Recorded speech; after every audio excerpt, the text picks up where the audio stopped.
Miguel tenía 12 años y la costumbre de levantarse antes del amanecer. Mientras muchos niños dormían en sus camas cálidas, él ya estaba recogiendo latas vacías en los botes de basura del parque. Conocía los mejores horarios para encontrar botellas sin romper, latas sin aplastar y pequeños pedazos de alambre que después usaba para arreglar juguetes rotos que encontraba por ahí. No lo hacía por diversión. Lo hacía porque su abuela, doña Lucha, siempre le había enseñado que aunque fueran pobres, podían arreglárselas con lo poco que tenían. Vivían en una casita de madera al borde de un asentamiento irregular. El techo tenía goteras, las paredes estaban manchadas de humedad, pero la casa olía a pan tostado, a ropa limpia y a cariño. Miguel no tenía padre, y su madre había desaparecido hacía años. Desde entonces, su abuela era todo: madre, maestra, doctora y consuelo. A pesar de las dificultades, Miguel tenía una chispa especial. No se quejaba. Con sus manos pequeñas pero hábiles, desarmaba ventiladores viejos y los convertía en molinillos de viento. Soñaba, aunque no supiera con qué exactamente. Tal vez con una vida en la que no tuviera que preocuparse por lo que iba a cenar esa noche.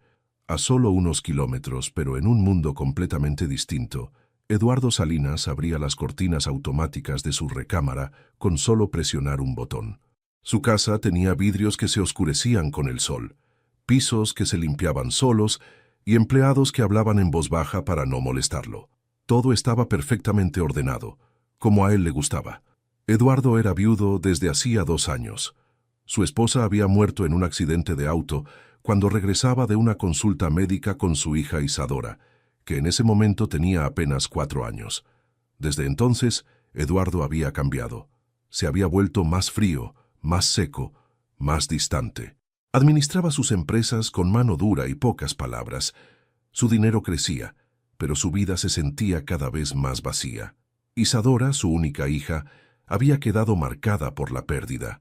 No hablaba, no reía, caminaba con lentitud, arrastrando un poco el pie derecho, y siempre bajaba la cabeza, como si tuviera miedo de mirar al mundo. Los médicos decían que tenía mutismo selectivo y una parálisis parcial leve, probablemente causada por el trauma del accidente. Eduardo había consultado a los mejores especialistas. Todos ofrecían diagnósticos complejos, tratamientos costosos y muchas dudas. Ninguno lograba avances reales. Aquel domingo, como cada 15 días, Eduardo decidió llevar a Isadora al parque. No porque quisiera compartir tiempo con ella, sino porque su terapeuta le había insistido que el contacto con la naturaleza podía ayudar. Ella caminaba despacio, con pasos pequeños, y él revisaba correos en su celular sin verla realmente. 5 minutos y nos vamos, murmuró mientras leía un mensaje de su socio. Isadora, como siempre, no dijo nada. Caminó en silencio hacia un árbol grande que daba sombra, pero Eduardo no la notó. Cuando por fin levantó la vista y no la vio, el corazón se le salió del pecho. ¡Isadora!, gritó dejando caer el celular. Corrió por el parque con los ojos desorbitados, buscando entre juegos infantiles, bancas y senderos. La encontró después de unos minutos que le parecieron eternos. Estaba sentada en el suelo, con los pantalones sucios y las manos llenas de polvo. Frente a ella, un niño, pobre, sucio, de rostro curioso, armaba algo con pedazos de metal. Tenía tornillos en la boca y un destornillador oxidado en la mano. Eduardo se acercó como un rayo, listo para apartarla de ese lugar. «¿Qué haces aquí?» «Isadora». La tomó del brazo con firmeza, sin mirar al niño. Entonces sucedió algo inesperado. Isadora lo miró de reojo y sonrió. Una sonrisa tímida, pequeña, casi imperceptible pero real. Eduardo se quedó congelado. Era la primera vez que veía ese gesto en su hija desde la muerte de su esposa. Miró al niño. Este seguía trabajando en su invento, ajeno al drama. Ni siquiera alzó la vista. Eduardo sintió una punzada en el pecho. No entendía qué estaba pasando, pero algo dentro de él le dijo que eso no era casualidad. Y así, en medio del parque, bajo un árbol viejo y entre latas oxidadas, los mundos de Miguel e Isadora se tocaron por primera vez. Lo que ninguno sabía era que esa pequeña chispa silenciosa cambiaría el rumbo de sus vidas para siempre. Eduardo no podía dejar de mirar esa sonrisa. No era grande ni escandalosa, pero para él fue como si el mundo se detuviera. Isadora, que llevaba meses sin mostrar ningún tipo de emoción, estaba sonriendo. Y lo hacía mientras observaba a un niño que claramente no pertenecía a su mundo. «Vámonos, Isadora», dijo con voz más baja, aún confundido. Ella bajó la mirada, como si esa sonrisa hubiera sido un error. Eduardo la ayudó a levantarse con cuidado. A pesar de su dificultad al caminar, no parecía tener dolor, solo esa lentitud que siempre la acompañaba. Se dio media vuelta, pero antes de irse, miró una vez más al niño. «¿Qué haces?», preguntó sin pensarlo demasiado. Miguel levantó la cabeza con sorpresa. No esperaba que ese hombre tan bien vestido, con reloj brillante y cara de fastidio, le hablara. Apretó el destornillador con fuerza antes de responder. «Estoy arreglando esto», dijo, señalando una especie de pequeño ventilador con piezas recicladas. Eduardo lo observó por unos segundos. El objeto parecía inútil, pero el niño lo manipulaba con precisión. Tenía las manos sucias, las uñas negras de grasa, y aún así había algo meticuloso en sus movimientos. «¿Para qué sirve?», preguntó, con una mezcla de curiosidad y escepticismo. «Para nada, o para lo que uno quiera», respondió Miguel sin dejar de trabajar. «Yo lo hice porque se me ocurrió, y a ella le gustó». Eduardo frunció el ceño. ¿A ella? ¿Desde cuándo Isadora gustaba de algo? Miró a su hija. Isadora lo observaba en silencio, con los ojos fijos en el aparato. «Ya nos vamos», dijo finalmente tomándola de la mano. Se alejaron despacio. Eduardo sintió una incomodidad que no podía explicar. No le gustaba ese lugar, ni el aspecto del niño. Pero algo lo inquietaba más. Su hija había reaccionado. ¿Y si todo lo que los médicos decían no servía? ¿Y si lo que Isadora necesitaba no se encontraba en una sala blanca con especialistas vestidos de bata? De regreso a casa, el silencio fue más pesado de lo habitual. Isadora no soltó palabra, como siempre, pero ahora sus ojos estaban distintos. Miraban por la ventana del auto como si buscaran algo, y Eduardo, por primera vez, no puso música ni hizo llamadas. Solo pensaba en ese niño, en ese objeto absurdo que giraba con el viento. Al llegar a la mansión, Isadora subió lentamente las escaleras. Eduardo la observó desde abajo. Ella no miró atrás, solo subió, paso a paso, como lo hacía siempre. Pero algo había cambiado, algo invisible. Esa noche, Eduardo no durmió bien. Se levantó a revisar documentos, luego se sentó frente al piano, que nadie tocaba desde la muerte de su esposa, y simplemente lo miró. Sentía un malestar que no era físico, era algo que nacía de la duda. ¿Por qué su hija había sonreído? ¿Y por qué solo al ver a un niño pobre con un montón de chatarra? Al día siguiente, después de dejar a Isadora con su terapeuta, Eduardo condujo de nuevo hasta el parque. No sabía qué buscaba exactamente, pero su instinto lo había llevado ahí. Y ahí estaba, Miguel, con las rodillas sucias, una caja de herramientas improvisada a su lado y una concentración absoluta mientras ajustaba una hélice diminuta a un motor de juguete viejo. Eduardo no se acercó, solo lo observó de pie a unos metros. No entendía nada, pero por primera vez en mucho tiempo decidió no hacer nada más que mirar. Eduardo regresó al parque durante varios días. Siempre temprano, cuando apenas había familias paseando o niños corriendo por los juegos, se quedaba a cierta distancia, observando al mismo niño con ropa desgastada y cabello despeinado, siempre concentrado en armar cosas con lo que encontraba. Miguel no lo notaba, o al menos fingía no hacerlo. Estaba acostumbrado a que lo miraran de reojo o con desconfianza. La mayoría de la gente solo lo veía como un niño de la calle, nunca como alguien con ideas, con valor. Un miércoles, Eduardo decidió seguirlo. No lo pensó mucho, simplemente lo hizo. Esperó a que Miguel recogiera sus cosas y caminara hacia una calle lateral. Lo siguió con cautela, manteniendo distancia. Cruzaron un barrio que Eduardo jamás había pisado. Calles sin pavimento, casas improvisadas con madera y láminas, perros sueltos, niños descalzos jugando con balones desinflados. Finalmente, Miguel entró en una casa pequeña, construida con lo que parecía haber sido un puesto abandonado de mercado. La puerta era una cortina. En el frente había plantas en botellas cortadas y un viejo triciclo oxidado. Eduardo dudó. ¿Qué hacía él, un hombre con un apellido respetado, parado en medio de ese lugar? Respiró hondo y se acercó. Tocó suavemente en el marco de la entrada. Unos segundos después, una mujer mayor apartó la cortina. Su rostro era arrugado, pero amable. Tenía una trenza larga y un delantal con manchas de harina. ¿Sí?, preguntó sin miedo. Buenos días. Mi nombre es Eduardo Salinas. Disculpe que venga sin avisar, pero estoy buscando al niño que vive aquí. Miguel. La mujer lo miró con desconfianza por unos segundos. Luego sonrió como si hubiera entendido algo que él aún no. Ah, usted debe ser el papá de la niña, dijo. Miguel me contó. Pase si quiere. Eduardo no supo qué decir. Entró. El interior era tan modesto como el exterior, pero sorprendentemente limpio y lleno de objetos curiosos. Una radio antigua desmontada sobre una mesa, una lámpara hecha con piezas de bicicleta, dibujos en las paredes, juguetes viejos arreglados con cinta. Miguel estaba sentado en el suelo, dándole cuerda a un carrito. ¿Qué hace aquí?, preguntó, levantando la mirada sin expresión. No lo sé, admitió Eduardo. Solo quería entender por qué mi hija reaccionó así contigo. Miguel se encogió de hombros. Yo no le hice nada. Solo estaba ahí. Eduardo asintió, incómodo. Era cierto. El niño no había hecho nada. Solo había estado. Y sin embargo, eso había causado más efecto que meses de terapias costosas.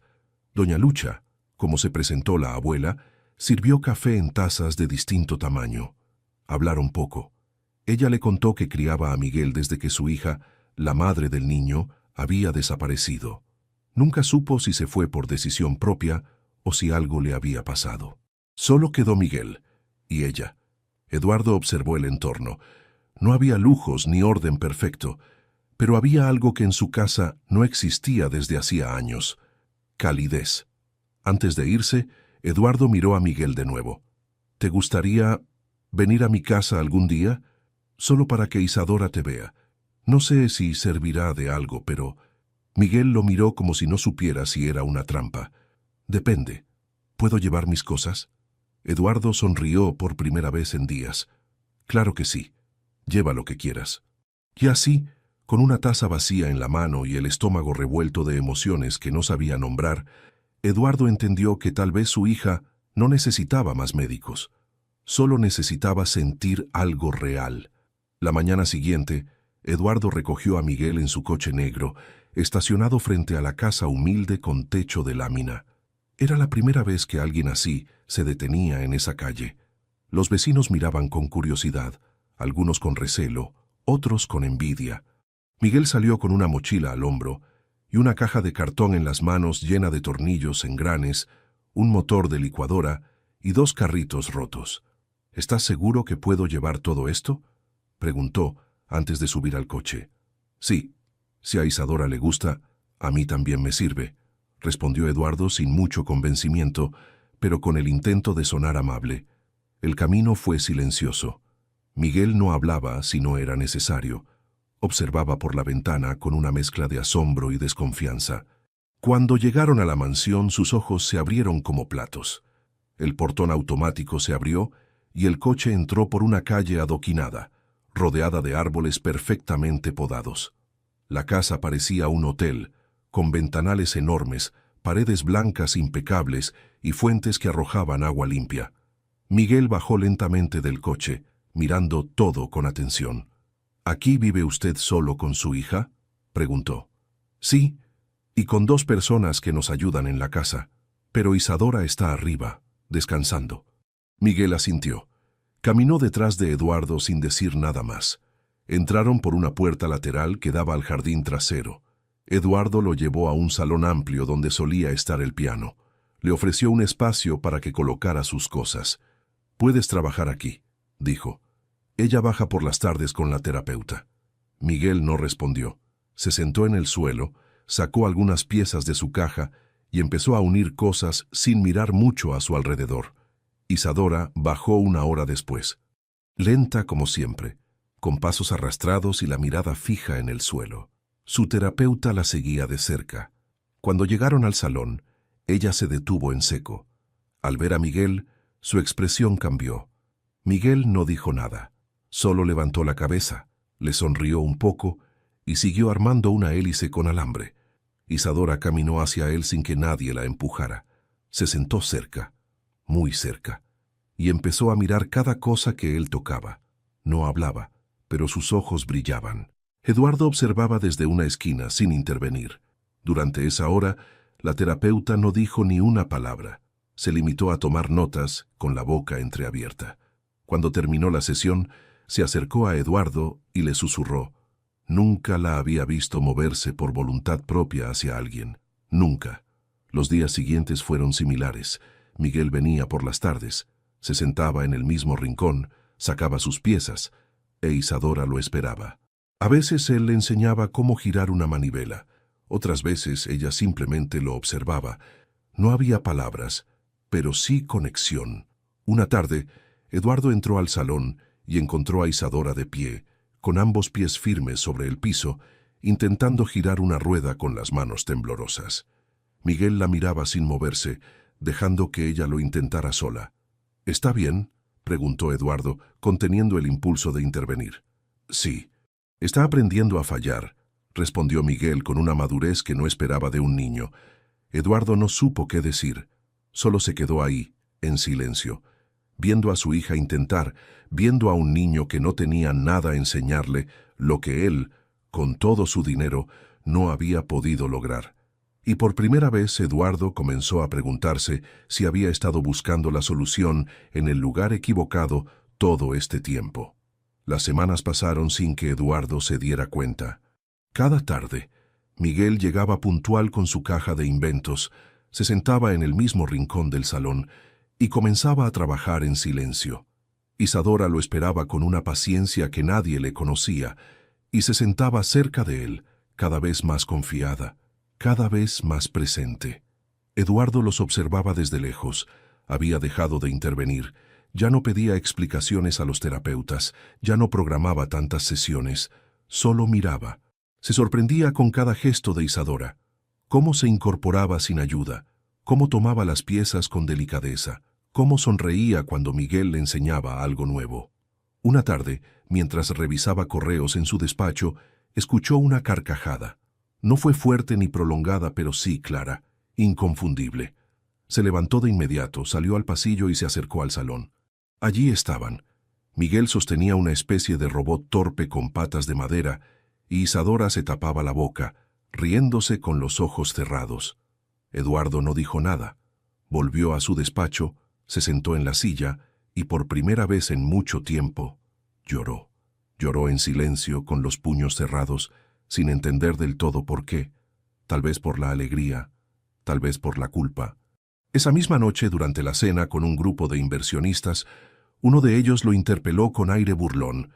«Escuché que ahora tienes un asistente callejero enseñando a tu hija. ¿Es cierto?» Eduardo tragó saliva. No respondió de inmediato. Los demás rieron suavemente, como si fuera una broma inocente. Pero él no se rió. «No es un asistente», dijo con voz firme. «Es un niño que logró lo que ustedes no lograrían ni con todo su dinero». El silencio en la mesa fue incómodo. Uno de los socios intentó cambiar de tema, pero Eduardo ya no escuchaba.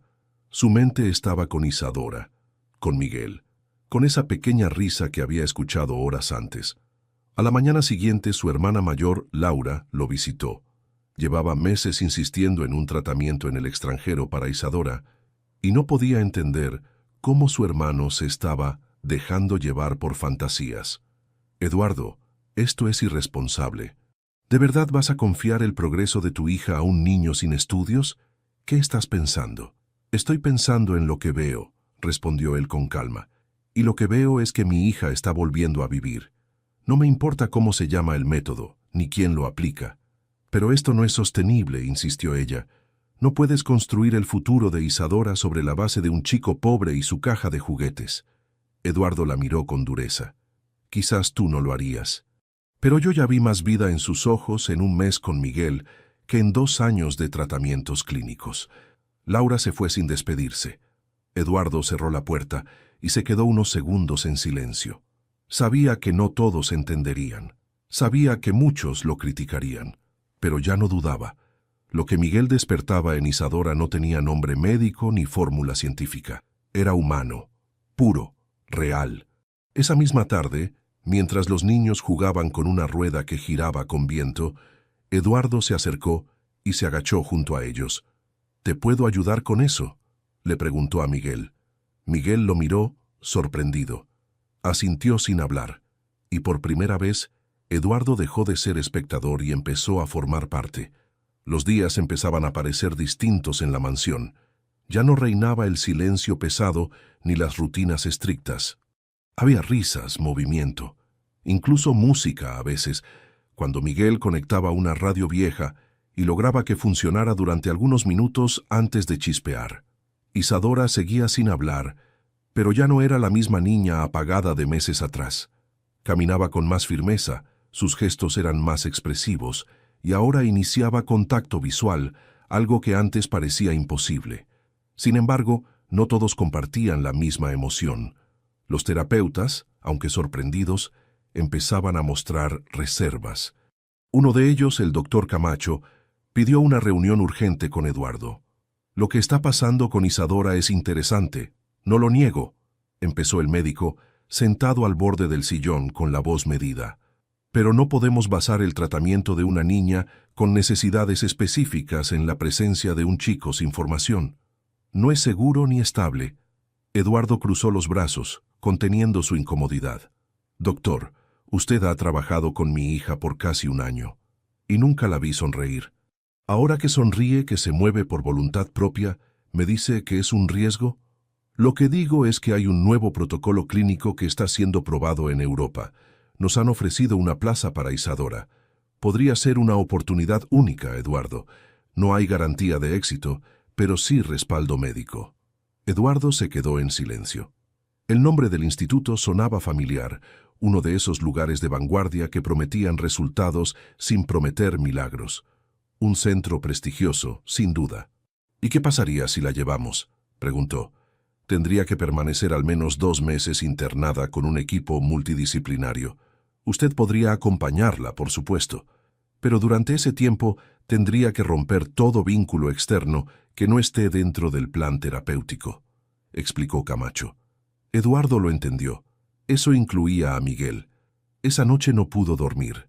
Caminó por la casa, entró al cuarto de Isadora mientras dormía, le acarició el cabello, la vio respirar, tranquila. Luego bajó al salón, donde Miguel había olvidado una de sus creaciones, una pequeña lámpara hecha con cucharas plásticas y una batería vieja. La encendió. Parpadeaba, pero iluminaba. Al día siguiente, se sentó con Miguel en el jardín. «Miguel, estoy pensando en llevar a Isadora a otro tratamiento, en otro país. Tal vez podríamos irnos unas semanas». Miguel no reaccionó de inmediato. Solo clavó los ojos en la tierra. «¿Y eso quiere decir que yo ya no puedo venir?». «Por un tiempo, no». Miguel asintió con la cabeza, pero no dijo nada más. No discutió. Solo recogió sus cosas y se marchó más temprano de lo normal.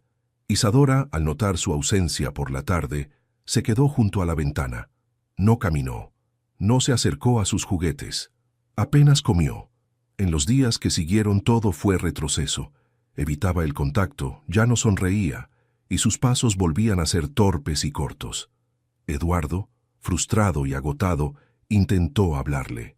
Nada, solo silencio. Hasta que una noche, mientras la ayudaba a ponerse el pijama, susurró el nombre de Miguel al pasar. No esperaba respuesta, pero una lágrima cayó por la mejilla de Isadora. Solo una, silenciosa, y en ese instante, Eduardo lo comprendió. No necesitaba más protocolos, no necesitaba más promesas vacías, necesitaba regresar a lo único que realmente había funcionado: Miguel. A la mañana siguiente, Eduardo no dudó. Canceló el tratamiento en Europa sin consultar con nadie. Ignoró los correos del doctor Camacho, las llamadas de su hermana, y cualquier comentario de sus socios o asistentes. Por primera vez en mucho tiempo, no necesitaba opiniones externas. La respuesta la había visto con sus propios ojos, en el rostro silencioso y húmedo de su hija. Isadora no entendía nada cuando su padre la ayudó a vestirse más temprano de lo habitual. No había terapia, ni médico, ni rutina estricta. Solo una bolsa ligera con algunas mudas de ropa, su abrigo favorito, y una mirada diferente en Eduardo. Una mezcla de urgencia y decisión. «Vamos a ver a Miguel», dijo él, con voz baja pero firme. La niña levantó los ojos y asintió lentamente. Eduardo condujo hasta la zona donde vivía el niño. El paisaje, como siempre, era crudo. Calles polvorientas, cables expuestos, niños jugando descalzos, y esa mezcla de ruido y vida que contrastaba tanto con la perfección estéril de su mundo. Cuando llegaron, golpeó la puerta de lámina. Una mujer joven, vecina de la casa, salió a atender. «¿Busca a doña Lucha?», preguntó con voz seria. «Vengo a ver a Miguel». «Ah, él está adentro». «Pero…» La mujer dudó un momento. «La señora Lucha murió anoche. Un infarto. No alcanzaron a llevarla al hospital». Eduardo se quedó congelado. Bajó la mirada. No sabía qué decir. Isadora, a su lado, apretó su mano con fuerza. Su primer gesto espontáneo en días. La vecina los dejó pasar. Miguel estaba sentado en un rincón, con los ojos rojos, rodeado de objetos que había construido junto a su abuela. No lloraba, solo respiraba despacio, como si tuviera miedo de romperse. Eduardo se acercó con cautela. «Miguel, lo siento mucho». El niño lo miró. Había algo distinto en su mirada. No tristeza solamente, sino una especie de resignación vieja, demasiado madura para alguien tan joven. «Ya no tengo a nadie», dijo Miguel en voz baja. «Tienes a Isadora», respondió Eduardo sin pensar. Miguel bajó la cabeza. «Ella me ayudaba a no sentirme tan solo, y ahora ella ya no está». Eduardo se agachó poniéndose a su nivel. «Fue un error alejarte. Fue mío. Lo lamento». Miguel no respondió. Eduardo lo miró fijamente. Dudó solo un segundo. Luego dijo lo que llevaba días sintiendo. «Miguel, quiero que vengas a vivir con nosotros, no solo para ayudar a Isadora. Quiero que seas parte de nuestra familia. Si tú quieres». El silencio fue largo. El ambiente se sentía pesado, lleno de recuerdos, de ausencias, de miedo. «¿Tú dices, como un hijo?», preguntó Miguel con la voz quebrada. «Sí», dijo Eduardo sin dudar. «No quiero reemplazar nada ni a nadie. Solo quiero que tengas un lugar seguro, un cuarto tuyo, una casa donde no te sientas invisible». Miguel miró a Isadora. Ella seguía de pie, sin moverse, pero con los ojos fijos en él. Y aunque no dijo palabra, algo en su mirada le pidió que no se fuera. Miguel respiró hondo. Asintió una vez apenas moviendo la cabeza. «Entonces sí, quiero irme con ustedes». Eduardo lo abrazó. No fue un gesto grandioso ni largo. Fue simple, honesto. Esa noche, por primera vez en años, 3 personas cenaron juntas en la mesa principal de la mansión, sin protocolos, sin servidumbre, solo arroz, frijoles y una sensación nueva, la de que algo se estaba reparando, poco a poco, con manos pequeñas y corazones heridos. La habitación de Miguel no tenía grandes lujos, pero para él era un palacio. Eduardo había ordenado limpiar y pintar uno de los cuartos de huéspedes en el ala este de la mansión. Le colocaron una cama sencilla, un escritorio, una lámpara, y algo que jamás había tenido, una puerta con su nombre. Miguel entró con su caja de herramientas abrazada contra el pecho. Miró a su alrededor en silencio. Tocó la cama con las puntas de los dedos. Se sentó sin saber si era correcto. Luego soltó la caja y se dejó caer boca arriba, como si necesitara asegurarse de que aquello era real. Eduardo lo observaba desde la puerta, sin decir nada. Aún no se sentía cómodo con tantos gestos emocionales, pero esa escena le arrancó una sonrisa leve. Antes de irse dijo: «Aquí puedes ser tú. No tienes que hacer nada especial para quedarte». Miguel solo asintió, con los ojos clavados en el techo. Los primeros días fueron silenciosos. Miguel pasaba la mayor parte del tiempo con Isadora en el jardín o en el salón. Ella se había convertido en su sombra. Lo seguía a todas partes, y si él se sentaba, ella también. Si él trabajaba con piezas recicladas, ella lo observaba en silencio, con curiosidad. Ya no necesitaban hablar. El entendimiento entre ambos era natural, profundo y tranquilo. Isadora también empezó a mostrar avances físicos. Caminaba más firme, se detenía sola, giraba, daba pasos cortos sin tambalearse. Los terapeutas que antes la consideraban un caso clínico complejo, ahora la veían jugar con una cometa improvisada que Miguel había construido con varillas de paraguas rotos. Eduardo, por su parte, comenzó a participar más. Al principio solo observaba desde lejos, pero una tarde, mientras los niños construían una pequeña rueda de agua en el jardín, se acercó con una caja de herramientas nuevas y dijo: «Creo que les falta esto». Miguel lo miró, dudando. Luego sonrió de forma breve y tímida. Eduardo se sentó con ellos, torpe al principio, pero feliz. Isadora le alcanzó una pieza con sus propias manos. Fue la primera vez que lo hacía. No una enfermera, no una terapeuta. Ella. Aquel gesto le sacudió el alma. En los días siguientes, las rutinas de la casa cambiaron. Ya no había alarmas tempranas ni desayunos servidos por el personal. Ahora, Eduardo se levantaba antes que todos. Preparaba pan tostado y café y servía leche con chocolate para los niños. Aprendía lentamente a cuidar, no solo a proveer. Una mañana, mientras doblaba ropa con ayuda de la empleada, Eduardo notó una fotografía sobre la cómoda. Era de su esposa, en los días en que la risa aún existía en la casa. La miró con ternura, luego volteó hacia el pasillo, donde se escuchaban las risas de Miguel e Isadora. Ella estaría orgullosa, pensó. Miguel, por su parte, aún tenía días en los que se encerraba en su cuarto. La ausencia de su abuela dolía como una espina profunda. Pero a diferencia de antes, ahora había alguien que lo llamaba, que tocaba su puerta, que se sentaba con él en silencio. Isadora.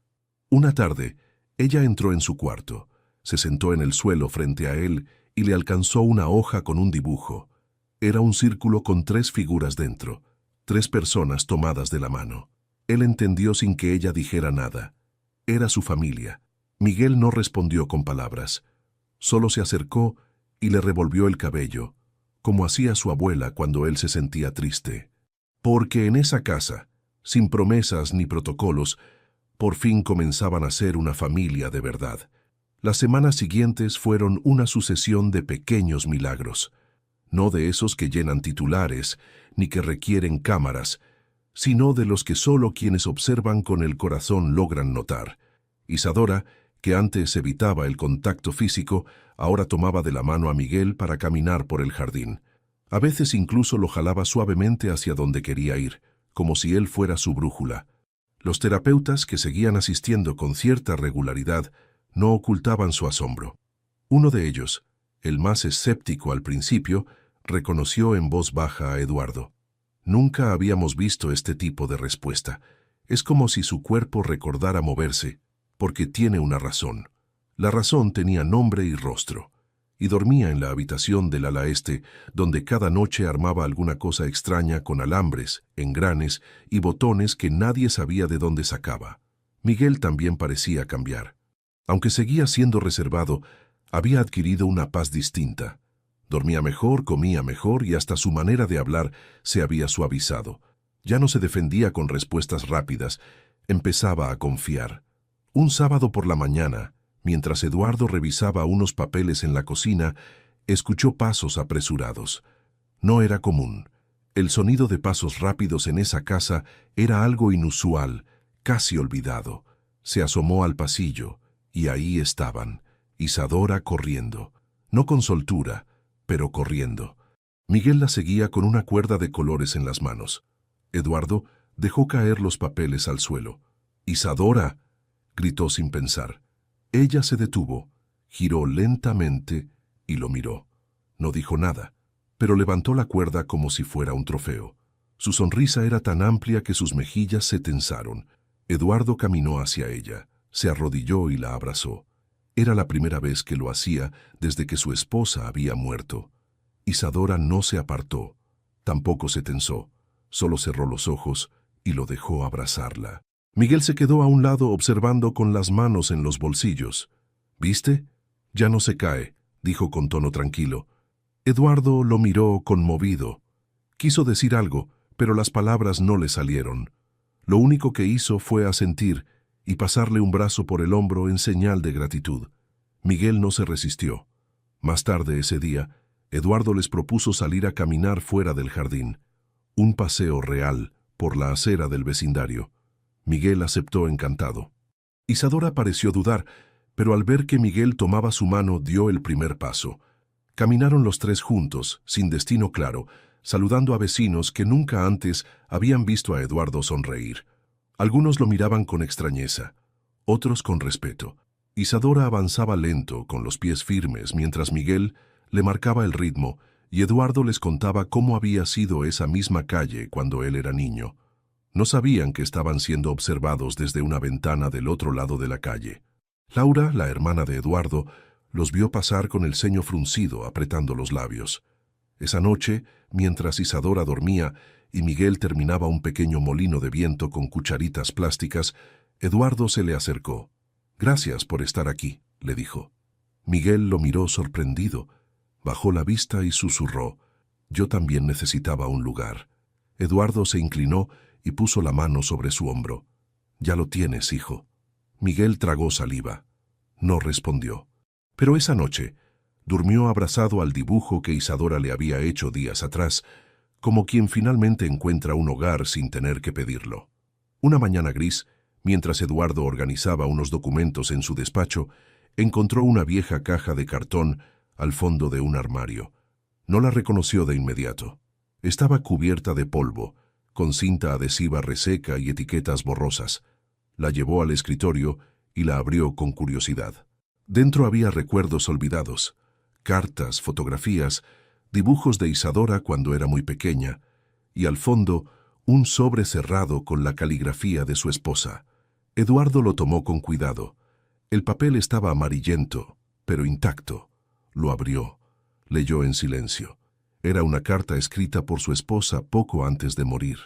En ella hablaba de una mujer que había reaparecido en su vida poco tiempo atrás, una joven llamada Julieta, madre soltera, que afirmaba haber tenido un hijo con el mismo padre de Isadora antes de que Eduardo la conociera. Julieta decía que su hijo, Miguel, era hermanastro de Isadora. Pedía una reunión. Quería que los niños se conocieran. Quería cerrar heridas. Eduardo había recibido esa carta en su momento y la había ignorado. Creyó que era un intento de extorsión. Ni siquiera la había abierto. Ahora, al leerla por primera vez, una presión le apretó el pecho. Miguel, ¿y si realmente...? Se quedó quieto, con la carta en las manos, mientras todo lo que había vivido en las últimas semanas tomaba un nuevo color.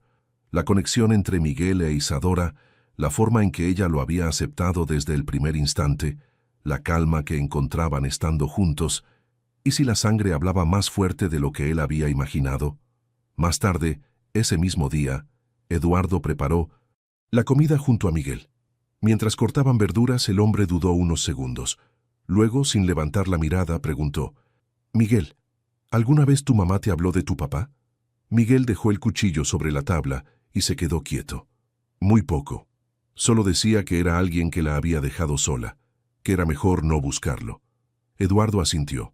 No quiso presionar, pero en su mente todo empezaba a encajar. «¿Por qué lo pregunta?», dijo Miguel, levantando la vista con desconfianza. «Encontré una carta de mi esposa. Hablaba de tu mamá. Me dijo que ella quería hablar conmigo, pero yo nunca la escuché». Miguel no respondió. Cerró los puños con fuerza. No era rabia, era confusión, tal vez miedo. «No estoy diciendo nada con certeza», aclaró Eduardo con voz tranquila. «Solo que hay cosas que no entendí en su momento y que ahora me gustaría conocer mejor». «¿Y si es cierto?», preguntó Miguel, casi en un susurro. «¿Y si somos familia?». Eduardo lo miró directo a los ojos. «Entonces simplemente sería algo que ya sabíamos sin saberlo». Miguel bajó la cabeza. Su respiración era lenta, pero después de unos segundos asintió. «No quiero hacerme ilusiones, don Eduardo. No me gustan las sorpresas». «No lo haré», respondió él. «Solo promesas que puedo cumplir. Y la primera es que no te vas a ir de aquí». Esa noche, Eduardo salió solo a caminar por el jardín. Miró la casa iluminada, las luces suaves en el cuarto de Miguel, el silencio tranquilo del pasillo donde dormía Isadora. Por primera vez, entendió que había muchas cosas que el dinero no le había enseñado: a esperar, a mirar de frente lo que duele y a escuchar a tiempo antes de que sea tarde. La carta volvió a su escritorio, pero esta vez no sería olvidada. Era una puerta abierta al pasado, y tal vez una confirmación silenciosa de que la familia se forma mucho antes de ponerle nombre. Al día siguiente, Eduardo decidió compartir lo que había descubierto con Laura, su hermana. Aunque siempre habían tenido diferencias, sentía que merecía saberlo. La citó en la terraza trasera de la casa, justo después del almuerzo, cuando Miguel e Isadora jugaban con agua en el jardín. «¿Qué pasa ahora?», preguntó Laura sin paciencia. «¿Otro experimento emocional?». Eduardo respiró hondo y le entregó la carta. Laura la leyó en silencio. Su expresión cambió conforme avanzaba. Al terminar, bajó el papel y lo miró con incredulidad. «¿Estás diciendo que ese niño, ese Miguel, podría ser hijo de Julieta? ¿Y que tal vez Isadora y él sean hermanos?». «No lo estoy afirmando. Solo hay señales. Y para serte honesto, lo siento. Lo veo, no puedo explicarlo». Laura se levantó de golpe. «Esto es una locura, Eduardo. No entiendes el problema en el que te puedes meter si esto llega a saberse». «¿Qué problema, Laura? ¿El qué dirán? ¿El escándalo de que un empresario adopte a un niño con pasado incierto? ¿Eso te preocupa?». «Me preocupa, Isadora», gritó ella. «Ya ha pasado por demasiado, y tú estás abriendo heridas viejas por una suposición». «No, lo hago porque por primera vez en años la veo viva, Laura. Conectada, feliz. ¿Y tú? ¿Tú estás haciendo esto por ella o por ti?». Eduardo no respondió. Laura lo miró con dureza. Luego dejó la carta sobre la mesa y se fue sin despedirse. Esa noche Miguel lo encontró en la biblioteca, sentado frente a la chimenea apagada. «¿Todo bien?», preguntó el niño, parándose en la entrada. Eduardo asintió, aunque su gesto lo contradecía. «Solo fue una conversación difícil». Miguel se acercó, se sentó en el sillón de enfrente y se quedó en silencio por unos minutos. «No tienes que demostrarle nada a nadie», dijo al fin. «Tú sabes lo que hay aquí. No hace falta que todos lo entiendan». Eduardo lo miró sorprendido por la madurez en sus palabras. Se sintió pequeño por un momento, como si el niño que había llegado con una caja de basura al salón fuera ahora quien le daba dirección. «Gracias, hijo». Miguel bajó la mirada. Sonrió apenas. Los días siguientes fueron tensos. Las noticias del supuesto parentesco empezaron a circular entre conocidos. No porque Eduardo las contara, sino porque Laura, en su enojo, lo dejó escapar en una cena con amigos. Y ya se sabe, en círculos donde el apellido pesa, todo se convierte en conversación. Eduardo recibió mensajes extraños, llamadas evasivas, incluso la cancelación de una reunión importante con inversionistas. Algunos socios se sentían incómodos con el nuevo ambiente de su vida personal. Otros le sugerían dejar eso en manos del sistema y no mezclar emociones con decisiones. Pero él ya había tomado su decisión. No volvería a abandonar lo que importaba por mantener apariencias. Una tarde, mientras caminaban los tres por el parque, el mismo donde todo había comenzado, Isadora tropezó y cayó de rodillas. Eduardo se agachó rápidamente para ayudarla, pero Miguel lo detuvo con la mano. «Espera». Ambos miraron cómo Isadora apoyaba las manos en el suelo. Se levantaba sola, se sacudía el polvo y seguía caminando. Eduardo sintió un nudo en la garganta. Miguel lo miró de reojo y dijo: «A veces, los que menos tienen son los que enseñan a levantarse». Y Eduardo, con los ojos llenos de gratitud, supo que no necesitaba más pruebas, ni ADN, ni aprobación externa. Su familia estaba justo allí, y era todo lo que realmente importaba. La mañana amaneció despejada con un cielo azul que parecía pintado. Miguel ya estaba despierto, como de costumbre, enredado entre cables y piezas rotas que desarmaba con paciencia. Isadora lo observaba sentada en el suelo, girando una hélice de cartón que él le había construido la noche anterior.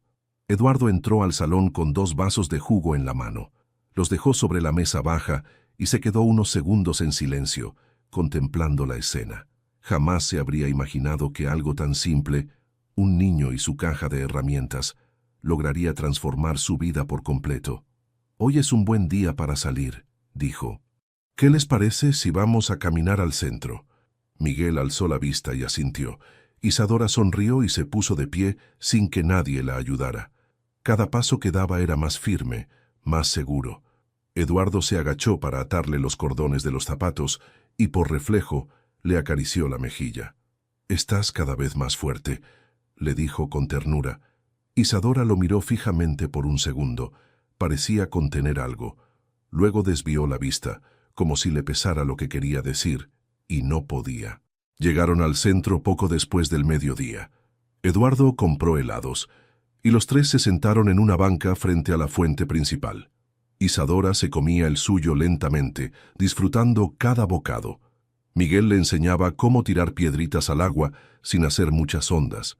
Entonces, sin aviso, Isadora lo miró directamente a los ojos y susurró algo. «Miguel». Miguel la miró, sorprendido. Eduardo giró el rostro bruscamente. «¿Qué dijiste?» Isadora bajó la mirada como si temiera haber hecho algo mal, pero Miguel sonrió, una sonrisa grande, abierta, como pocas veces mostraba. «Dijo mi nombre», dijo con voz entrecortada. «Isadora, lo dijiste». Eduardo sintió cómo el pecho se le llenaba de aire.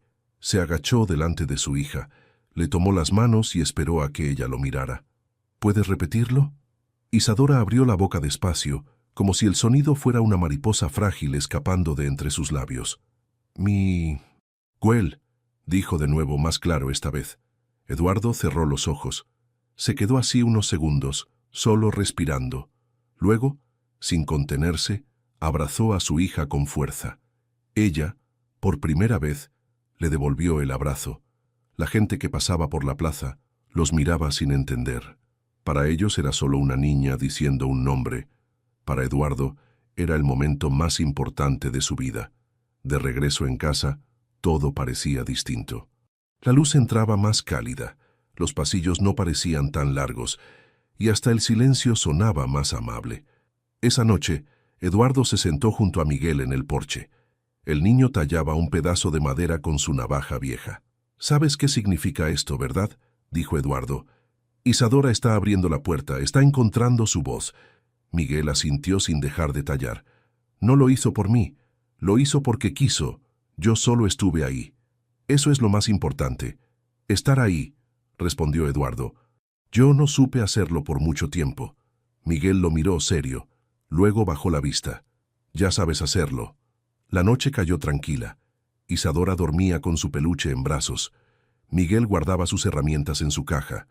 Eduardo, desde la ventana, los miraba y comprendía que a veces lo más grande no es lo que se construye con las manos, sino lo que se reconstruye con el corazón. La vida dentro de la mansión había cambiado tanto que ya no se parecía en nada a la que Eduardo conocía antes. Cada rincón estaba impregnado de movimiento, de detalles simples pero llenos de vida. Dibujos pegados en la nevera, herramientas regadas por la mesa del comedor y una cometa olvidada junto al ventanal. Miguel había dejado de ser un invitado. Era parte de la casa, parte de la rutina, parte de Isadora y parte de Eduardo. Una mañana, mientras desayunaban juntos, Eduardo observó cómo Isadora se servía leche por sí sola, sin derramar ni una gota. Miguel la animaba con gestos exagerados haciéndola reír. La risa de su hija se había vuelto frecuente, y aunque todavía no hablaba con fluidez, decía «Miguel» cada vez más claro, y empezaba a murmurar otras sílabas. Era como ver nacer algo nuevo, frágil, pero real. «¿Y si hoy construimos un fuerte con sábanas?», propuso Miguel entre bocado y bocado. «¿Un fuerte?», repitió Eduardo con una sonrisa. «Sí, de esos que se hacen con muebles y cobijas. Isadora puede ayudar. Yo lo hacía con mi abuela». Eduardo dudó por un momento, luego asintió. «Está bien, pero solo si me dejan ser el jefe del escuadrón». Miguel lo miró fingiendo sospecha. «¿Sabes usar pinzas de ropa?». «Lo intentaré», dijo Eduardo, y los tres estallaron en risas. Pasaron la tarde armando su refugio en el salón, pusieron sábanas entre sillones, colgaron luces navideñas y llenaron el suelo con almohadas. Isadora arrastraba una linterna, y Miguel colocaba etiquetas en cada zona del fuerte: cocina, dormitorio, torre de vigilancia. Cuando terminaron, se acostaron los tres dentro, respirando el olor a tela limpia y escuchando la música de una radio vieja que Miguel había reparado. «Este es el mejor fuerte del mundo», dijo Miguel, con los brazos detrás de la cabeza. Eduardo lo miró con cariño. «Es el primer lugar que construimos juntos». Isadora giró hacia ellos. Tenía los ojos brillantes, relajados. Eduardo se inclinó y le acarició la frente. «¿Sabes, hija? Hace mucho, este lugar estaba lleno de silencios, de sombras, pero tú trajiste luz. Y Miguel, tú trajiste el aire para que todo volviera a moverse». Miguel bajó la mirada. Siempre le costaban las palabras tiernas, pero no las rechazaba. Solo las recibía en silencio, como se reciben los abrazos cuando uno no está acostumbrado. Al anochecer, los tres cenaron dentro del fuerte. Sándwiches, jugo y galletas rotas. Nada elaborado, pero suficiente para compartir y reír. Antes de dormir, Eduardo pidió hablar con Miguel a solas. Lo llevó al estudio y se sentaron frente al gran ventanal. «He estado pensando», comenzó Eduardo. «Todo esto, tú, Isadora, la casa, me enseñaron más de lo que aprendí en toda mi vida». Miguel lo miró serio, atento. «Yo sé que ya te pedí ser parte de nuestra familia, pero quiero hacerlo bien. Quiero formalizarlo legalmente. Quiero que lleves mi apellido, si tú también lo deseas». El silencio se volvió espeso. Miguel no respondió de inmediato. Se quedó mirando sus manos por unos segundos, luego alzó la vista. «No sé si soy bueno para eso. Para ser hijo de alguien. Nunca tuve uno». Eduardo asintió, conteniendo la emoción. «Yo tampoco supe ser padre, pero tú y tu hermana me están enseñando». Miguel respiró profundo y sonrió, con esa mezcla de niño y adulto que llevaba siempre en la cara. «Entonces, aprendamos juntos».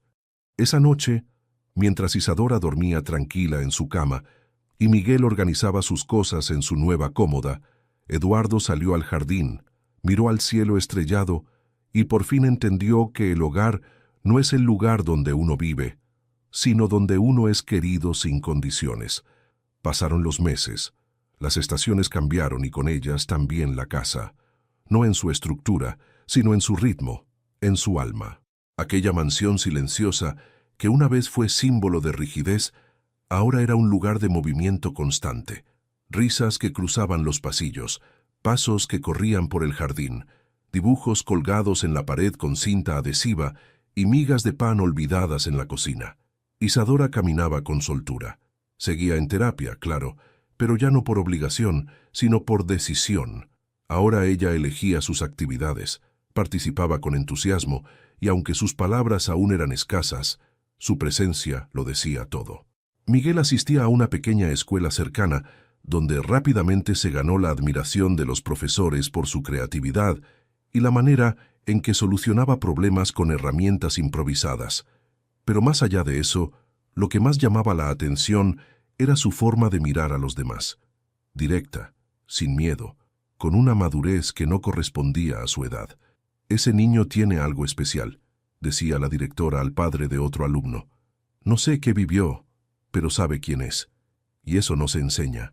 Eduardo, por su parte, había cambiado radicalmente su forma de ver la vida. Cerró algunas de sus empresas, delegó funciones y dedicó más tiempo a la casa. Aprendió a cocinar platillos básicos, a hacer tareas escolares e incluso a reparar cosas con Miguel. Nunca fue muy hábil con las manos, pero Miguel tenía paciencia. «No es que lo hagas mal», le decía el niño. «Es que necesitas más práctica, como cuando uno aprende a querer». Una tarde de otoño, los tres salieron al parque donde todo había comenzado. Eduardo traía una manta, Miguel una caja de piezas y Isadora su cuaderno de dibujo. Se sentaron bajo el mismo árbol que años atrás había sido testigo de su primer encuentro. «¿Recuerdas este lugar?», preguntó Eduardo mirando a Miguel. «Claro», respondió. «Aquí fue donde ella sonrió por primera vez, ¿verdad?». Isadora, sentada entre ellos, sonrió al escucharlo. Dibujaba algo en su cuaderno con trazos seguros. Cuando terminó, se lo mostró a su padre. Era una hoja simple, con 3 figuras tomadas de la mano, un árbol grande al fondo y una casa con un corazón en la puerta. Eduardo la miró con ojos llenos de emoción. «¿Es nuestra familia?» Isadora asintió.